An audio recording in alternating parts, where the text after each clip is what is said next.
Hi guys, welcome back to my channel with another video. तो यार आ चुका हूँ एक और नई वीडियो के साथ वापस। इसमें हम बात करेंगे जनरल साइंस के क्वेश्चंस के बारे में, जिसमें हमारे इंपॉर्टेंट क्वेश्चंस रहने वाले हैं। 50+ क्वेश्चंस मैं आपको इसमें कराऊंगा, हो सकता है उससे ज़्यादा ही हो, क्योंकि इसमें शॉर्ट क्वेश्चंस मैंने आपके लिए लिए हैं। तो देखिए, जनरल साइंस काफ़ी इंपॉर्टेंट होगा, जिसमें 15 नंबर का पूछा जाना है जनरल साइंस प्लस कंप्यूटर से। ठीक है, कंप्यूटर के क्वेश्चंस आपको देखने हैं, कंप्यूटर की वीडियोज आपको चाहिए तो प्लेलिस्ट बना रखी है, उसमें 4-5 वीडियो मैंने अपलोड करी है, वो काफ़ी सफिशिएंट रहेगा आपके लिए। तो कंप्यूटर की वीडियो तो ऑलरेडी अपलोडेड है, लेकिन जनरल साइंस की वीडियो थोड़ी कम है, तो ये मैं आपके लिए एक मिनी मैराथन वीडियो लेके आया हूँ। ठीक है, तो चलिए स्टार्ट करते हैं। पहला क्वेश्चन है, पारसेक किसका मात्रक है? तो देखिए, पारसेक किसका मात्रक होता है? ये होता है दूरी का मात्रक। ठीक है, पारसेक होता है दूरी का मात्रक। अब देखिए, एक पारसेक बराबर कितना होता है? 3.26 लाइट ईयर। ठीक है, 2.36 प्रकाश वर्ष होता है एक पारसेक बराबर। अब एक लाइट ईयर मतलब एक प्रकाश वर्ष बराबर कितना होता है? 9.46 इंटू 10⁻15 मीटर। ठीक है, 9.46 इंटू 10⁻15 मीटर होता है एक प्रकाश वर्ष। फिर अगला क्वेश्चन देखिए, वायुमंडलीय दाब मापा जाता है। जो वायुमंडलीय दाब होता है, एटमॉस्फेरिक प्रेशर्स, इसको किस में मापा जाता है? ये मापा जाता है बैरोमीटर में। ठीक है, अब गाइस ये देखिए, ये प्रीवियस ईयर क्वेश्चंस हैं, ये काफी एग्जाम्स में पूछे जाते हैं उत्तराखंड के। तो अगला क्वेश्चन देखिए, कुनैन सिनकोना पादप में किस भाग के प्राकृतिक रूप से पाई जाती है? तो देखिए, जो कुनैन होता है ना, कुनैन क्या होता है? बेसिकली मलेरिया की दवाई होती है। ठीक है, कुनैन होती है मलेरिया की दवाई, तो ये सिनकोना पादप से पाई जाती है। तो ये पूछ रहा है कि सिनकोना पादप के किस भाग में प्राकृतिक रूप से पाई जाती है? तो जो सिनकोना का पेड़ होता है, उसके छाल से ये मिलता है। ठीक है, सिनकोना पौधे के या पेड़ के छाल से मिलता है हमें कुनैन, जो क्या होती है? मलेरिया की दवाई होती है। अगला क्वेश्चन है, सिरका में कौन सा अम्लीय पदार्थ पाया जाता है? अब विनेगर होता है, जो आपने चाउमीन मोमोज अगर खाते होंगे तो विनेगर आपने खाया होगा, सिरका। तो सिरके में कौन सा अम्लीय पदार्थ होता है? तो ये होता है हमारा एसिटिक एसिड, एसिटिक अम्ल होता है सिरके में। अगला क्वेश्चन है, वह रुधिर ग्रुप कौन सा है जिसमें एंटीजन नहीं पाई जाती है? अब ये एंटीजन एंटीबॉडी आपको जब आप रक्त समूह वाला क्वेश्चन मतलब चैप्टर पढ़ेंगे तो उसमें आपको पता चलेगा एंटीजन क्या होते हैं, एंटीबॉडीज क्या होती है। जो साइंस बैकग्राउंड स्टूडेंट्स हैं उनको तो पता होगा, जिन्होंने आर्ट्स से पढ़ा है उनको थोड़ा सा कम इसमें नॉलेज होगा।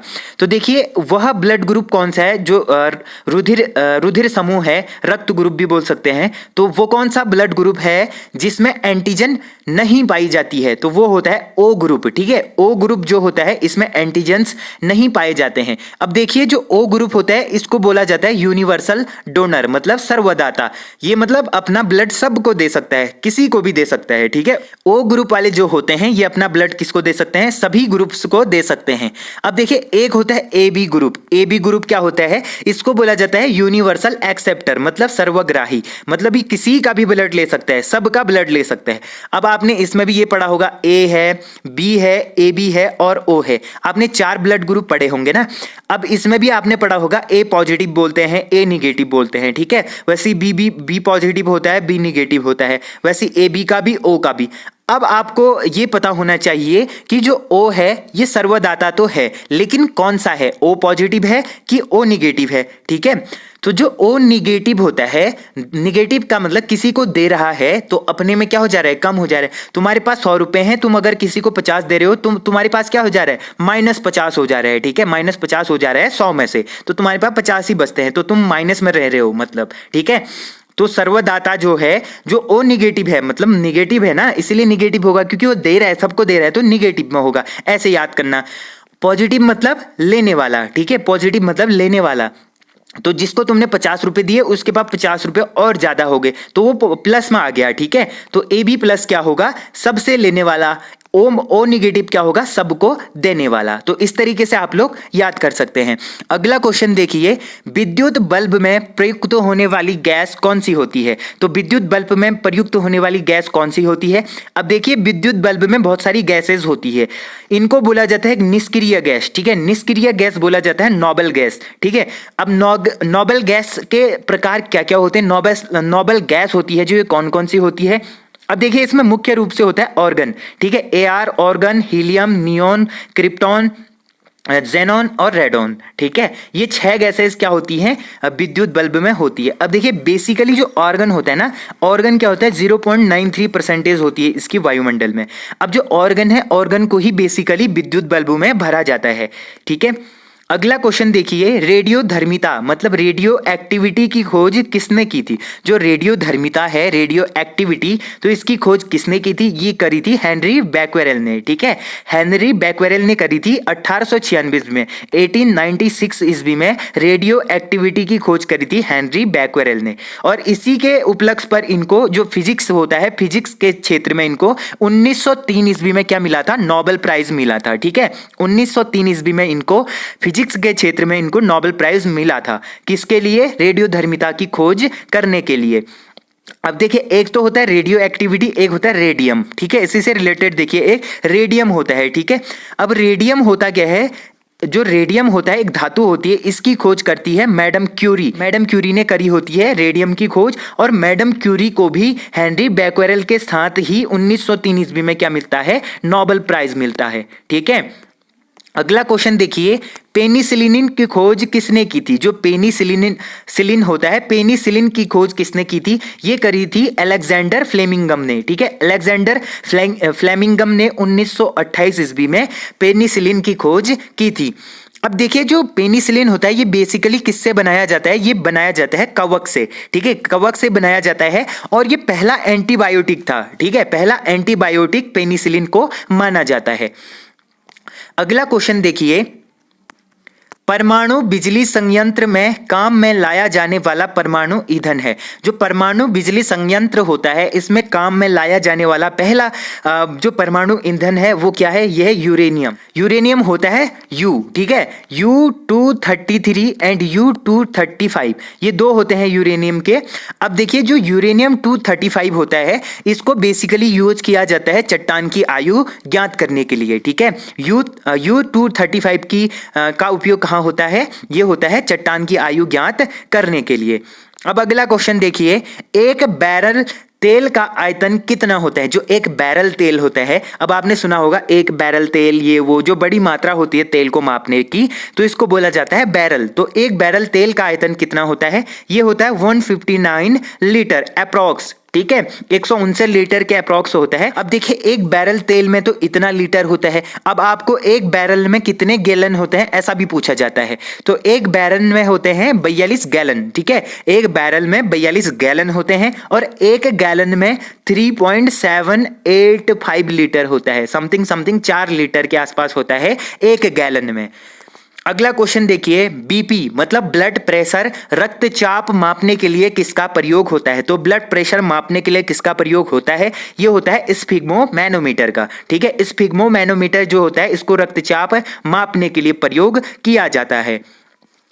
अब कुछ मापन इकाइयां और हैं, इनको भी देखते हैं। जैसे बैरोमीटर है, बैरोमीटर को वायुदाब मापने के लिए प्रयोग किया जाता है। ठीक है, वायुदाब होता है जो प्रेशर, एटमॉस्फेरिक प्रेशर होता है, जो वायुमंडलीय जो दाब होता है, इसको मापने के लिए बैरोमीटर का प्रयोग होता है। फिर आता है अल्टीमीटर। अल्टीमीटर का उपयोग होता है विमान की ऊंचाई मापने के लिए। ठीक है, जो विमान आकाश में उड़ते हैं इनकी ऊंचाई मापने के लिए अल्टीमीटर का प्रयोग होता है। फिर आता है टैकोमीटर। टैकोमीटर का प्रयोग होता है विमान किस गति से उड़ रहा है उसको मापने के लिए, मतलब विमान की गति को मापने के लिए टैकोमीटर का प्रयोग होता है। फिर देखिए पृथ्वी की औसत तापमान कितना होता है। तो पृथ्वी का औसत तापमान हमें पूछा गया है, तो पृथ्वी का औसत तापमान होता है हमारा 14 डिग्री सेल्सियस। ठीक है, 14 डिग्री सेल्सियस होता है। अब कहीं कहीं पर आपको एग्जाम में दिया रहता है 15 डिग्री सेल्सियस ऑप्शन में, 14 नहीं होता है, तब आप लोग करना 15 में, ये आसपास होता है 15 के। ठीक है, तो या तो 14 डिग्री सेल्सियस या 15 डिग्री। अगर आपको दोनों ऑप्शन दिखते हैं तो पहले आपको जाना है 14 की तरफ। ठीक है, एग्जैक्ट होता है 14, अगर कहीं पर नहीं है तो 15। तो वैसे ही 14 डिग्री 15 डिग्री आपको जो मिले उसको टिक करना है, अगर दोनों हो तो 14 डिग्री को पहले करना है। अब देखिए फाइबर ऑप्टिक्स की किस सिद्धांत पर आधारित होता है। जो फाइबर ऑप्टिक्स होता है ये किस थ्योरी पर, किस सिद्धांत पर आधारित होता है, ये होता है पूर्ण आंतरिक परावर्तन। अब आपने परावर्तन अपवर्तन पढ़ा होगा, तो उसमें पूर्ण आंतरिक परावर्तन आपने पढ़ा होगा, उस पर आधारित होता है फाइबर ऑप्टिक्स। ठीक है, अगला क्वेश्चन देखिए, आमाशयिक रस कैसा होता है। जो आमाशयिक रस होता है ये कैसा होता है, ये होता है अम्लीय, मतलब एसिडिक होता है। ठीक है, जो आमाशय होता है हमारा, आमाशय मतलब हमारे पेट में होता है जो आमाशय, उसमें होता है एसिडिक। ठीक है, विटामिन के रासायनिक नाम, अब कुछ विटामिन हैं, विटामिन हैं, इनके रासायनिक नाम पूछे जाते हैं कभी कभी, जैसे ए बी सी ऐसे करके ना इनके नाम पूछे जाते हैं। तो देखिए, विटामिन ए होता है जो विटामिन ए, इसको बोलते हैं रेटिनॉल। विटामिन बी1 होता है, इसको बोलते हैं थाइमीन। विटामिन बी2 होता है, इसको बोलते हैं राइबोफ्लोविन। विटामिन बी3 होता है, इसको बोलते हैं नियासिन या निकोटिनिक एसिड। ठीक है, नियासिन या निकोटिनिक एसिड बोलते हैं बी3 को। फिर आता है बी5 को बोलते हैं पेंटोथाइनिक एसिड।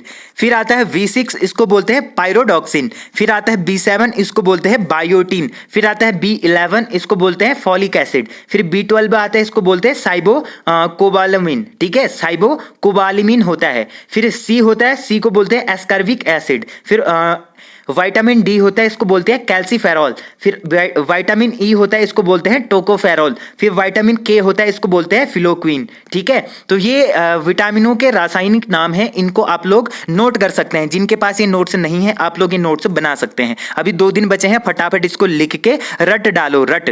ठीक है, अब देखिए कुछ और क्वेश्चन हैं वन लाइनर फॉर्मेट में।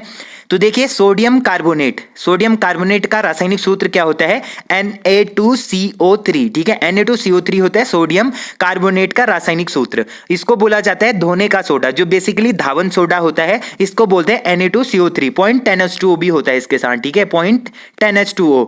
ठीक है, ये होता है हमारा धोने का सोडा। अब एक खाने का सोडा होता है NaHCO3। ठीक है, सोडियम बाइकार्बोनेट इसको बोला जाता है NaHCO3। NaCO3 क्या होता है, सोडियम बाइकार्बोनेट। ये होता है खाने का सोडा, मतलब बेकिंग सोडा इसको बोला जाता है। फिर देखिए, विद्युत की सर्वश्रेष्ठ चालक क्या है। तो विद्युत की सर्वश्रेष्ठ चालक जो धातु होती है वो होती है चांदी। इसको आप लोग नोट कर लेना, विद्युत की सर्वश्रेष्ठ सबसे अच्छी जो चालक होती है वो होती है चांदी।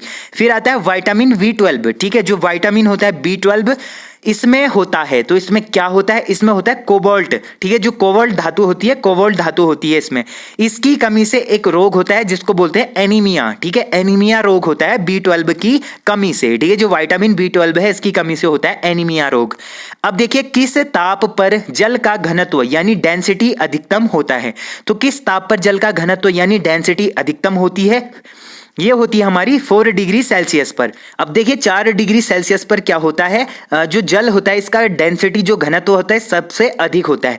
जैसे ही डेंसिटी बढ़ती है वैसे ही आयतन घटते रहता है। ठीक है, डेंसिटी बढ़ाने पर आयतन क्या होता है, घटते रहता है। अगला है, रक्त का थक्का बनाने के लिए आवश्यक विटामिन होता है। तो रक्त का थक्का बनाने के लिए आवश्यक विटामिन क्या होता है, विटामिन के होता है। ठीक है, विटामिन के क्या होता है, रक्त का थक्का बनाने के लिए इंपॉर्टेंट होता है। अब रक्त का थक्का से क्या मतलब है। अब देखिए, रक्त का थक्का का मतलब होता है कि जब हमारे शरीर में चोट लगती है या कहीं पर कट वट जाता है, तो उस टाइम पे क्या होता है ना, हमारी बॉडी से काफी खून निकलता है। तो खून निकलता है तो खून नहीं रुकता है। जिसकी बॉडी में खून रुक जाता है यानी खून जम जाता है, उसका थक्का बनता है, तो उसकी बॉडी में विटामिन के की मात्रा होती है। जिसका खून रुकता ही नहीं है, ब्लडिंग होते रहती है, तो उसकी बॉडी में क्या होता है, विटामिन के की कमी होती है। तो अगला क्वेश्चन देखिए, पारिस्थितिकी तंत्र में हरे पादप क्या होते हैं। जो पारिस्थितिकी तंत्र है इसमें हरे पादप क्या होते हैं, ये होते हैं उत्पादक, मतलब प्रोड्यूसर्स होते हैं। ठीक है, अगला है, पानी की शुद्धतम रूप है। पानी का शुद्धतम रूप क्या है, यह है बरसात का जल। अब ये पूछा जाता है, ऑप्शन में आपको दिया रहेगा फिल्टर किया हुआ पानी, या फिर नालों का पानी, कुएं का पानी, या फिर किसी का भी पानी हो, कुछ भी नहीं होता है बरसात के पानी के साथ। ठीक है, बरसात का पानी जो होता है पानी का सबसे शुद्धतम रूप होता है। अगला है, कृत्रिम रूप से फलों को पकाने के लिए किस गैस का उपयोग किया जाता है। जो कृत्रिम रूप से फलों को पकाने के लिए गैस का उपयोग होता है, उस गैस का नाम है एथिलीन या एसिटिलीन। ठीक है, एथिलीन या फिर एसिटिलीन इसको बोला जाता है। अगला है, समुद्री दूरी मापने की इकाई है। समुद्र की दूरी मापने की इकाई क्या होती है, ये होती है नॉटिकल मील। ठीक है, नॉटिकल मील इसको बोला जाता है। अब देखिए, समुद्र की गहराई मापने के लिए कौन सा यंत्र प्रयोग में लाया जाता है, इकाई कौन सी प्रयोग होती है, ये होती है फैदोमीटर। ठीक है, फैदोमीटर इकाई से समुद्र की गहराई मापी जाती है। ठीक है, अब देखिए अगला क्वेश्चन है, ओजोन परत की मोटाई मापी जाती है। तो ओजोन परत की मोटाई किससे मापी जाती है? ये मापी जाती है डॉप्सन से। ठीक है, डॉप्सन से मापी जाती है ओजोन परत की मोटाई। अगला क्वेश्चन है, आनुवांशिकी विज्ञान का जनक किसे बोलते हैं? तो ये बोलते हैं John Gregor Mendel. John Gregor Mendel भी बोल सकते हैं। जॉन ग्रेगर मेंडल को माना जाता है आनुवांशिकी विज्ञान का जनक। सुदूर संवेदन यानी रिमोट सेंसिंग तकनीक में किसका प्रयोग होता है? तो जो रिमोट सेंसिंग है, सुदूर संवेदन, इसमें किस तकनीक का प्रयोग होता है? ये होता है विद्युत चुंबकीय तरंगों का। ठीक है, विद्युत चुंबकीय जो तरंगें होती हैं इनका प्रयोग होता है।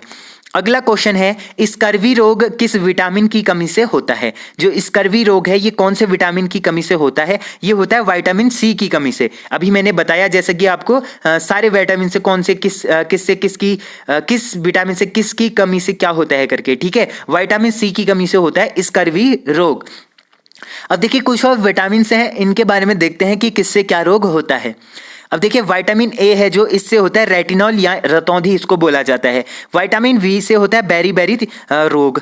विटामिन बी2 से होता है त्वचा रोग। विटामिन बी3 से होता है पेलाग्र रोग। विटामिन बी5 के कारण होता है बाल सफेद या मंद बुद्धि। बी7 की कमी से होता है लकवा। बी12 की कमी से होता है एनीमिया। डी की कमी से होता है रिकेट्स या फिर, अब ये रिकेट्स होता है, ये होता है छोटे बच्चों में। ठीक है, ये भी याद कर लेना, छोटे बच्चों में होता है रिकेट्स, और जो बड़े वयस्क होते हैं उनमें होता है ऑस्ट्रोमलेशिया। ठीक है, ऑस्ट्रोमलेशिया होता है बड़े लोगों में, छोटे में होता है रिकेट्स।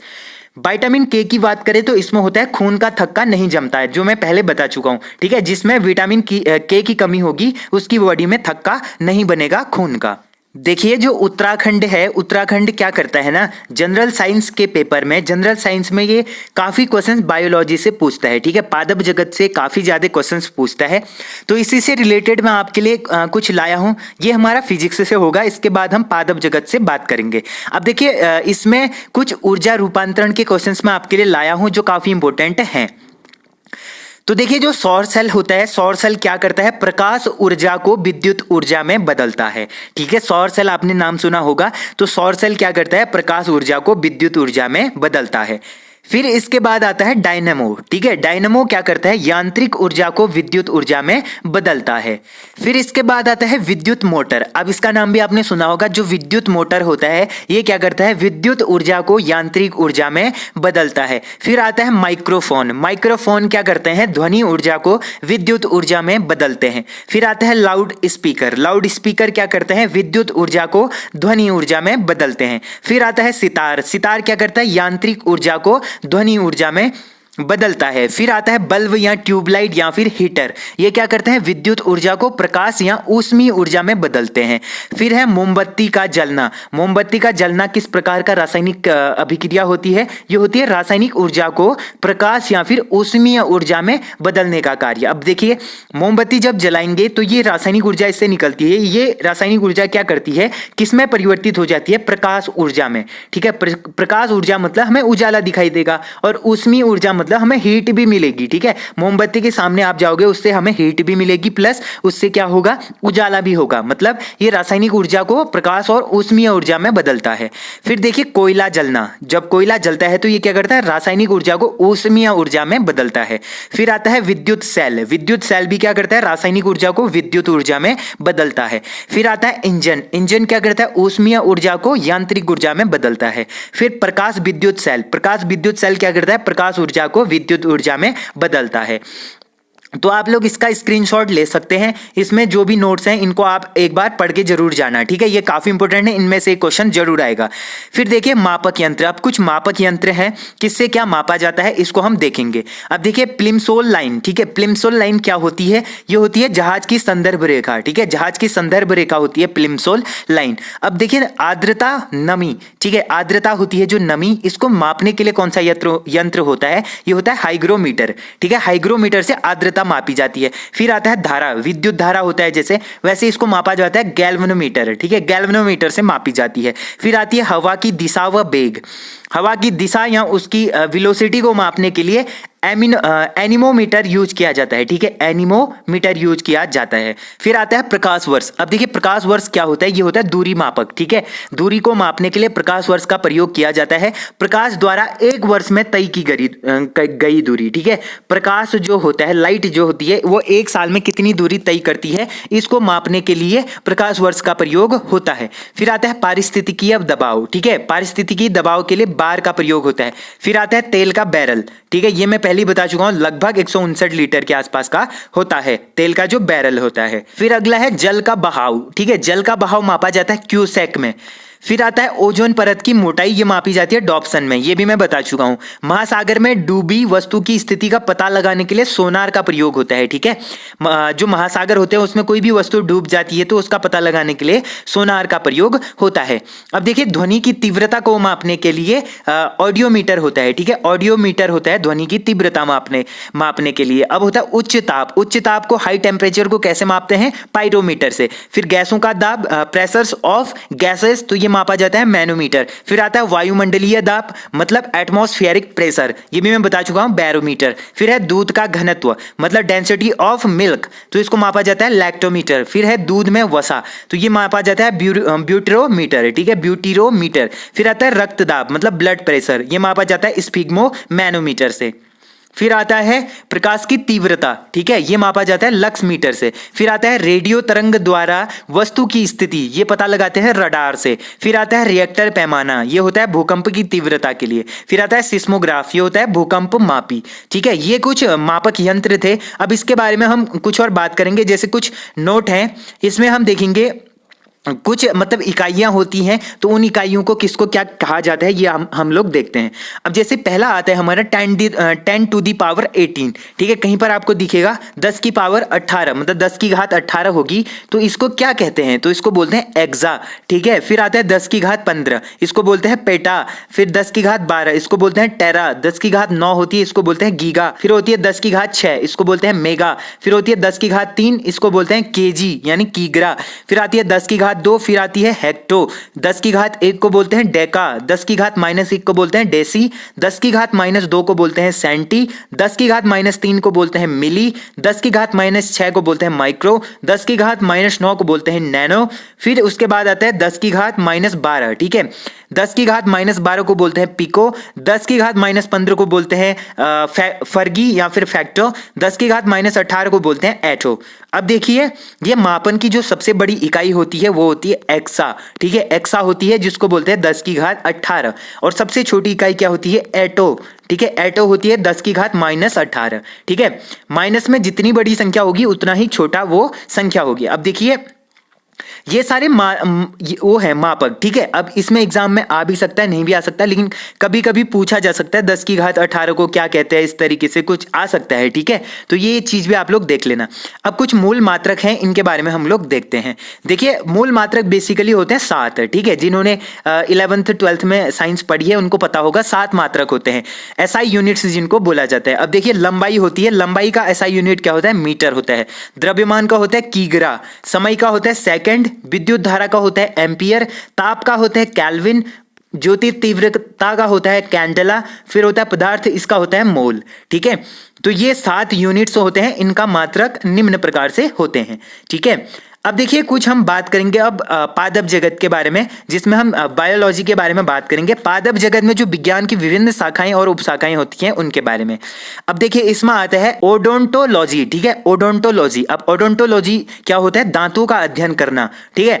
दांतों का अध्ययन करना बोला जाता है ओडोंटोलॉजी। फिर आता है फाइकोलॉजी, फाइकोलॉजी होता है शैवाल का अध्ययन। फिर आता है पोमोलॉजी, ये होता है फलों का अध्ययन। फिर आता है ऑस्टियोलॉजी, ये होता है अस्थियों का अध्ययन। तो इस तरीके से आप लोग बहुत सारी चीजें हैं, जैसे सेलिकल्चर है, ये है रेशम उत्पादन का अध्ययन।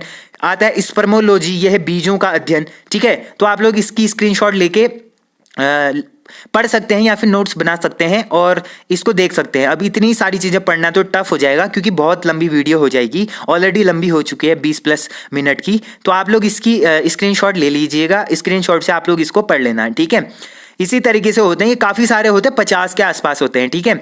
जैसे ये देखिए एग्रोस्टोलॉजी मतलब घास का अध्ययन करना, ठीक है, इसको बोलते हैं एग्रोस्टोलॉजी। अब वैसे ही है जेरेंटोलॉजी, ठीक है, ये क्या है, जेरेंटोलॉजी है। जेरेंटोलॉजी मतलब वृद्धावस्था हो जाती है तो उसका अध्ययन करना। वैसे ही है डीमोग्राफी, ठीक है, डीमोग्राफी क्या होता है, जनसंख्या का अध्ययन करना। फिर आता है साइटोलॉजी, साइटोलॉजी क्या होता है, कोशिका का अध्ययन करना, जो सेल्स होते हैं ना कोशिका, तो उनका अध्ययन करना। वैसे ही हिस्टोलॉजी है, ये ऊतक संरचना का अध्ययन करना। ऊतक होता है ना टिश्यू, ठीक है, टिश्यू होते हैं जो ऊतक, ये 9th क्लास में था। टिश्यू हो गए और कोशिका हो गई, ये 9th क्लास में था, ठीक है। तो ये इस तरीके से होते हैं, इनकी कुछ उपशाखाएं हैं, तो इनको आप लोग देख लेना। बाकी बहुत सारे ऐसे क्वेश्चंस हैं, बहुत सारे ऐसे नोट्स हैं मेरे पास जो मैं अपलोड नहीं कर सकता, वीडियो नहीं डाल सकता, तो आप लोग मेरा टेलीग्राम चैनल ज्वाइन कर लेना, उसमें मैं सारे नोट्स आज शाम को डाल दूंगा, ठीक है। तो यार होप करता हूँ आप लोगों को ये वीडियो पसंद आई होगी। वीडियो पसंद आई तो वीडियो को मेक श्योर लाइक जरूर करना, और इसी मेहनत के लिए एक सब्सक्राइब जरूर कर देना। सब्सक्राइब के लिए कोई पैसे नहीं लगते, फ्री होता है, बटन जल्दी से दबा के सब्सक्राइब कर दो, ठीक है। तो मिलते हैं यार ऐसे इंटरेस्टिंग वीडियो के साथ, तब तक के लिए take care and bye bye.